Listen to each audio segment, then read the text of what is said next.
is to train some sort of ham curl, especially trying to get a squeeze. All right, this is my lying ham curl. I had to make do what I make do. But hip thrust into the ground, try to keep your hips level and not arch into it. You can get a really crampy contraction by keeping your hips extended. Pelvic tilt posteriorly. This gets the hamstring in a super cramped position. So we're gonna do 20 reps. Just in the squeeze, notice there's no real tension at the bottom. I'm just trying to go at the hardest squeeze position. A bunch of reps. This isn't for strength, this isn't for trying to build muscle. This is just simply the squeeze before the stretch. Fire.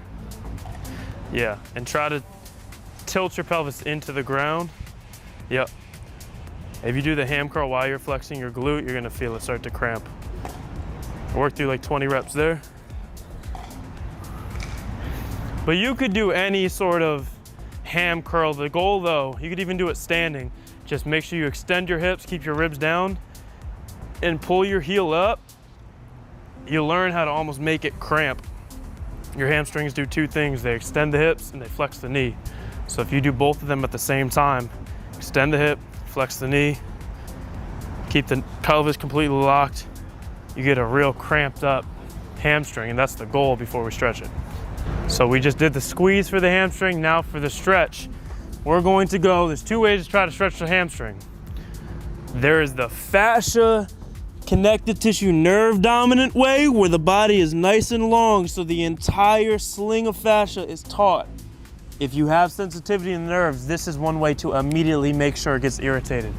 Now the opposite way to get the hamstring is keep joint angles and keep the body from extending completely so the muscle length is stretching, but you're not getting as much on the connective tissue in the joints.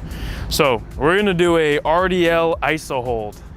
I don't recommend this little toe slant unless you're maniacal. It's gonna make it a lot tougher. But let's stand, let's lean against the wall. You'd walk your feet out about 1 foot length away from you, shoulder width apart. Now let's lean forward, so while still on the wall, and try to gently lift ourselves off the wall now. So stand up off the wall, yep. And gently reach back like you're aiming your butt towards the wall, and just gently get to it and hold there. Super flat back.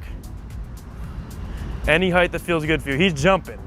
So this is the strength now at about 80%. I don't want you to go as deep as you can of a stretch, slightly less. Think stomach to thighs, and just hold for a minute.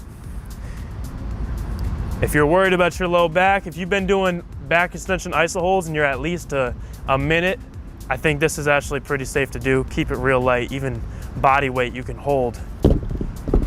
And just hold here. You'll feel the hamstring start to go too.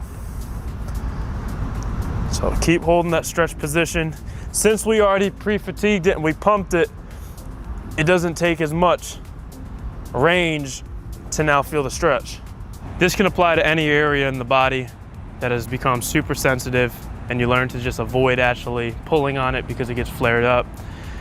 The approach to squeeze and stretch, go to the shortest range position, hold, get a blood flow, pump, get contraction through there. Now immediately go into a stretch, but not just passive relaxing, go into 80% of the range and contract in it.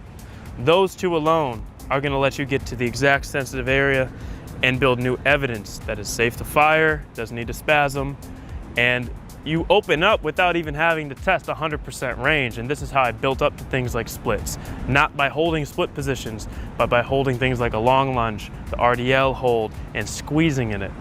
And so, whether you're injured or not, these are tools that are gonna make your mobility sessions more productive anyways. So, I hope that helps someone who's feeling really stuck with an area that feels like there's just no entry point.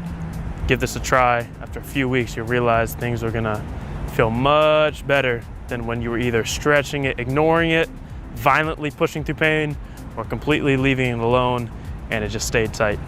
So, play the long game.